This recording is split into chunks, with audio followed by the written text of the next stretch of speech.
محمد نبی عیساخیل د نړیوالو رسنیو د سر ټکی شو. سلام او مینه خوږو کتونکو، وخت مو بخیر، ستړي مشئ. محمد نبی عیساخیل چې افغان غوره آلراونډر دی، د نړیوالو لپاره له ارزښت ډک لوبغاړی بلل کیږي.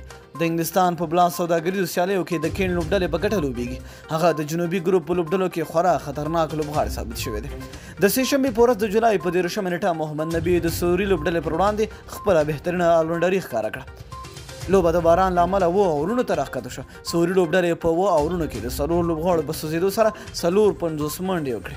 محمد نبی عیساخیل د یوې ویکټې په اخیستلو سره 1 اور کې 12 منډې ورکړې. نبی عیساخیل د خپلې لوبډلې لپاره په دې مهمه لوبه کې وین ډاون یا په 2مه ویکټ پیچ ته راغی.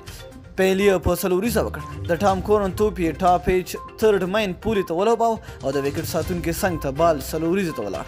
ورپسې اور کې ریکی کلارک په نامه انګلستاني بالر په 21 منډو کې پارچه کړ. 3 شپږیزې پرې ووهلې. ورپسې اور ته بیا عمران طاهر راغی. په عمران طاهر یې 2 شپږیزې او 1 4 ووهله او لوبه افغان ستوري په شپږیزه وګټله. افغان غوره آلراونډر په 12 توپونو 43 منډې وکړې چې 7 بونډیانې یې ولوبولې. 2 4 او 5 شپږیزې پکې شامل وې. عیساخیل 358.3 سټرایک ریټ یا ګزار کیچ ولوباوه. اوس د نړۍ زیاتره رسنۍ د محمد نبی د توپ وهنې صفتونه کوي او هغه یې د سر ټکی دی. د کین لوبډله د جنوبي ګروپ په سر کې قرار لري. دا لوبډله 8 نمرې لري. ورپسې لوبډله د مجيب الرحمن دی.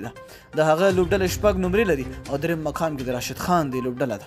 محمد نبی دی په 4 لوبو کې 4 واړه ګټلي دي. نو ډیره مینه او مننه چې ویډیو مو راسره تر پایه وکته. د لا نورو ښکلو معلوماتو لپاره زموږ چینل در سره سبسکرایب کړئ. تر بلې ویډیو د الله په امان د خپل ځان خیال ساتئ.